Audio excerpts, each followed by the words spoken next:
I've been practicing this craft for 50 years.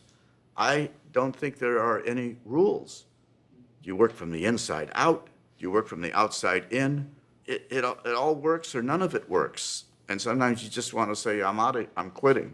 I will come to work many times having thought something out in a rather precise way, but then I've been told, or I've learned from experience, you throw it away. Throw it away. That's the best thing you can do. You can talk to a director, say, I'd like to pick up the thing at that point, and then do this at that point, because I think it's funny, or whatever. Okay, go ahead, but you may do a couple, but then at a certain point, it's whatever hangs on your skin is what you do. Toss it out. We were on location shooting Cincinnati, and I came out, and I remember vividly being at the elevator with my wife, and I said, I'm out. And I'd worked on this thing and the different scripts and been a part of it, creative process of it, over 2 years. And I said, I'm out of here, Barry. I can't do it. He's why? I said, because I'm a piece of crap in there. He's, what do you mean? I said, there's Ratso Rizzo on the screen, there's Papio on the screen, there's like 5 different characters on the screen. I'm just in such desperation. I never realized it would, it would be this. I just can't nail it. And he said, why? And I said, I'm not sure. I said, but I do know that in life and in acting, what you're getting many times is off the other person. But this character, because of his disability, doesn't make eye contact.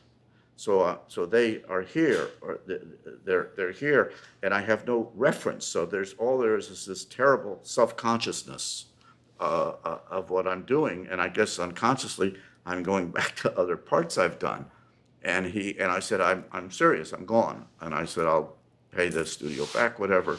And he said, I'll make you a deal. He says, we'll keep shooting, and if you don't find it, whatever, we'll keep trying. He says, is there anything that you like? And I said, well, let's go back and look at the rushes. And I said, that moment, because I knew in my head somewhere, there's the guy right there, and I couldn't maintain it. He says, so if I'm hearing you right, Barry said, you don't know when you're in or when you're out. I said, that's correct, and that's awful, an awful feeling. For whatever reasons, I can't because I'm in this private place. So he said, well, you've told me where you think you're in, so I'll try to direct you toward that part of yourself. But when the movie's over, I promise you that whatever you want to redo, we will redo, even if it's your entire part. And I took him at his word. And then when it was over, we did redo a few days. But the interesting thing happened is that the catalytic moment, if that's the right word, we're in this Buick that Tom Cruise is driving, and he's wonderful. Tom's a wonderful person to work with. He's an extremely generous, hardworking person. His life is movies, and he's the intensity that he brings every day, and is really intoxicating. And he knew the problem I was having, and he's driving the car, and I'm sitting next to him, and we have remote control in the car. So we have a camera down below us shooting me or shooting both of us. We have cameras on the side, and then you have to, as an actor, you have to look at the camera, and you have to say, okay, take 6, and for sound, and then we shoot because the director's not there. They're all back at the monitor, and we're driving he says, I think you'll be able to do 4 or 5 takes. And he said, because we're using 35 millimeter film, so it's whatever, it's a 10-minute magazine. And so we do that, and then I hear him say, because we have remote control, and I hear Barry say, okay, we've got about 5, 6 takes, but we have some more film, so why don't you guys just keep driving until we run out of film and just improvise? And I love improvising. I've loved improvising ever since I could learn how to talk. And so for the first time in my life, I don't know what to say. And the reason I realized at the moment when Tom was driving and he's saying things to Ray, the character I'm playing, and I don't know what to say because I don't know how the character thinks. And that's one of the problems I was having, trying to figure out this guy. I'd never had a problem quite like this before. And I just was mute practically. And we get back to where Barry, the director, Barry Levinson, and the monitor, and he's got a big smile on his face. He said, I think you found the character. I said, what are you talking about? He says, when you started improvising. I said, I couldn't improvise. He says, come here, take a look.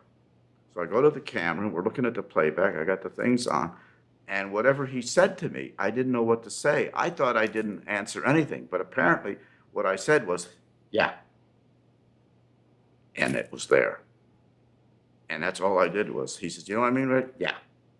And I'm thinking, what should I say as an actor? And suddenly it was, maybe that's the character.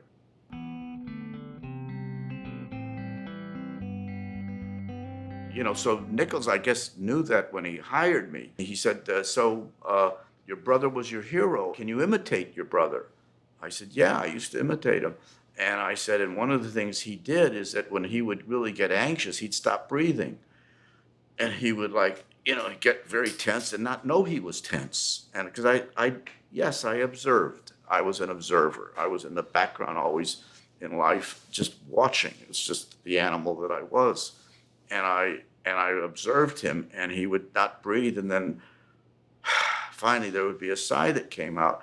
He said, so do this scene now with Anne Bancroft and imitate your brother. He would tell me privately, so Anne didn't know.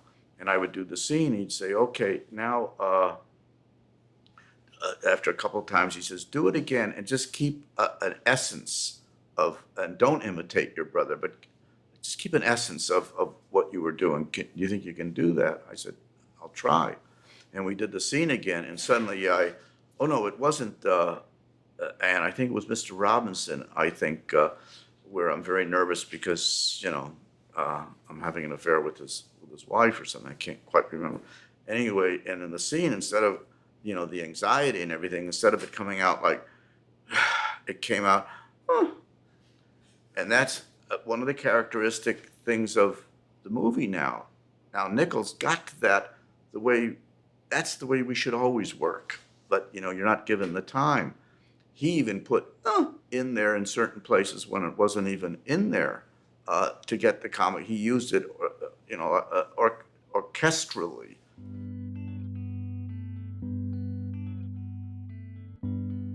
I did President's Men, and I just hung out with the guy I was playing, Carl Bernstein, for 3 months at the Washington Post, and just to get an essence of him and get a sense of the way he was. He was quite different from Bob Woodward, and the big difference was apparently, but Woodward and Bernstein, was that Bob Woodward was very didactic. He was A, B. In those days, journalism was journalism. It's not like today.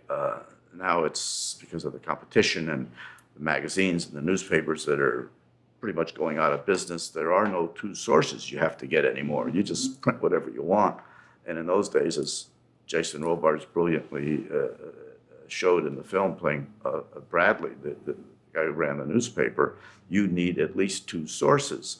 And so Woodward was always, very A, B, C, D, E, F, G, in saying how far is this going to go? Finally they realized, oh my God, it's going to go all the way to the president. It's not just lower ranking people. Bernstein was not A, B, C, D. He would get bored. So Bernstein was A, B, C, F, or A, B, C, H, and he was right. He would make this intuitive jump, and that was a part of his personality. And that became something that it became an internal thing. Redford did a brilliant thing because he was producing it.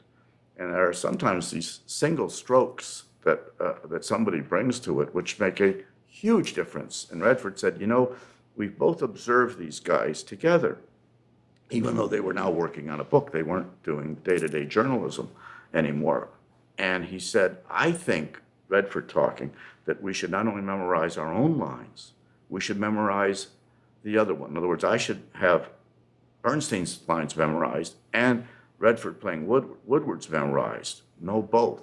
And Redford the same. He says, so that when we're together talking, amongst ourselves, or even interviewing somebody, which was a large part of the script, we can interrupt the other at any point and finish the sentence the way husbands and wives do many times. So anyways, what I did was, and the next person, your partner was saying, we went to the ice cream store and we bought, and I would say chocolate ice cream, and we interchanged constantly, and it was extraordinary in terms of the freedom it gave us. So it wasn't suddenly that we were trying to be Woodward and Bernstein.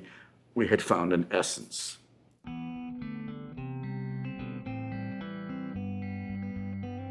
Fellini, in 8½, there's a wonderful example, all of you sitting out there, from what I heard was true. That movie is about a director making a movie about a spaceship. And that's the movie he was trying to make. And he couldn't get the script right, and he kept delaying the start of the film, which is what the Mastroianni character who was playing Fellini in the film is doing, and they keep delaying, and by delaying, because he's already hired crew, the cost is going up and up and up in real life. And they finally said, you have to shoot this movie. And he threw out the script that he couldn't get right. He says, okay, I'm going to make this movie about a director who can't get the story right. And that's why I think he calls it 8½, because he had done a short and he had done 7 films, and now this was the 8½film he was doing.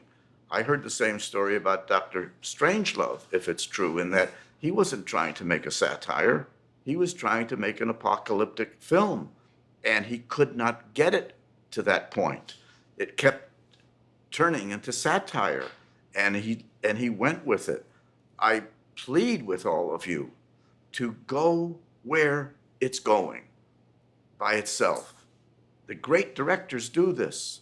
You can work on a script all you want, but once you get in front of once you're next to a camera and you start shooting, what you're going to see is different. And sometimes it's worse or better than what was on the page. Very rarely you say, oh yeah, that's exactly what was on the page. Let it tell you. As writers say, you get to the point where the characters start writing themselves. Or a painter told me, this woman once told me, she says, at a certain point, you're inside the painting and you're following it.